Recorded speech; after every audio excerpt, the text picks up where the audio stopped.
Okay, next up, they're going to give us some information about where a vector starts and where it ends.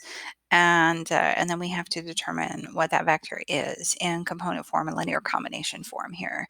So we're going to call our vector z, and they're telling me that it starts at point P, so this would be in a coordinate plane, point P, 4, 9, and it ends at point Q, which is at 13, 2. So if I were to draw myself a little picture of that, I find it's helpful. 4, 9, and 13, 2 are both in the first quadrant. So 4, 9 would be about right here. So that's P. And 13, 2 would be over here somewhere. So that's Q. And if my vector is supposed to go from P to Q, then remember direction matters on these vectors here. So it would be this direction. And so if I'm writing the component form of this vector, I would expect the horizontal component to be positive and the vertical component to be negative. Now, to figure out what those components are, we could again just use what we know about coordinate planes here. If this point is at 4, 9, and this point over here is at 13, 2, then I could say, well, to get from the first x to the second x, I had to add 9.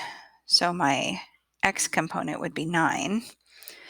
And to get from a positive 9 to a positive 2, I would have to go down 7. So the vertical component would be a negative 7. Okay, so that's definitely a way that we could do that geometrically, looking at a picture. We could also do it algebraically if we took point Q and then we subtracted point P. So if you take the terminal point and you subtract the initial point. So if I do that, that would give me my component forms there. So I'd have 13 minus 4 for my my horizontal component and 2 minus 9 for my vertical component. So I could also do this just algebraically without having to make a picture. Now, once I've got it in component form, changing to linear combination form is just like what we were doing before. So that would just be 9i minus 7j. Okay, so we have a second one there to look at, and I want to do this second one without drawing the picture. So this time, I'm just going to do like I did in pink over here. So point P is at negative 7, negative 1. Point Q is at negative 3, 5. So I would take Q, which is negative 3, 5, and I'm subtracting P, so negative 7, negative 1.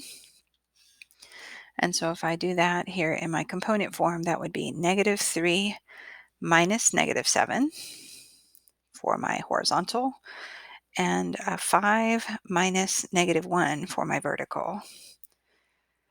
So then if I simplify that, negative 3 minus negative 7 would be positive 4, and 5 minus negative 1 would be a positive 6. So this one would be 4, 6. Then once again, changing that to a linear combination form is very easy.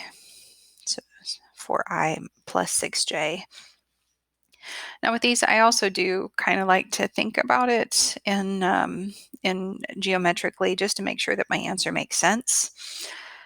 So I am still going to draw a little picture, but just to check my signs really, see if my horizontal and vertical components are both supposed to be positive like I found they should be.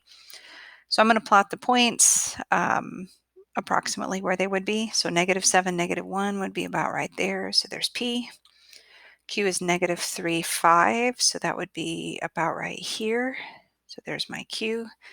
If I were to draw in this vector, starting from P to Q, and put my head on it, of course, because direction matters.